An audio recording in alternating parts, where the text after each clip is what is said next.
Samajwadi party के रुकन assembly Abu Asim Azmi ने जलगांव के खवातीन हॉस्टल में हुए शर्मनाक वाक़े की शदीद मजम्मत की है। अबू आसिम आजमी ने कसूरवारों पुलिस एहलकारों के खिलाफ सख्त कार्रवाई की मांग की। देखिए, जब गवर्नर की स्पीच हुई तो गवर्नर साहब ने जो शुरू किया स्पीच अपनी, तो कहा शिवाजी महाराज, डॉक्टर भीमराव अंबेडकर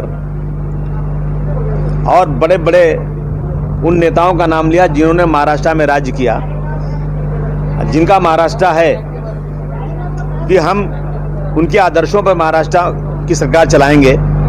तो आज अगर इसी महाराष्ट्र में आदरणीय उद्धव ठाकरे साहब के मुख्यमंत्री होते हुए जलगांव में अगर महिलाओं के साथ इस तरह का अत्याचार किया गया और पुलिस वालों ने किया, जो रक्षक है वो भक्षक बन रहे हैं, मैं समझता हूं ऐसे पुलिस वालों को इंक्वायरी की जरूरत क्या है। ये इंक्वायरी के नाम पर आंख में धूल ना झोंका जाए।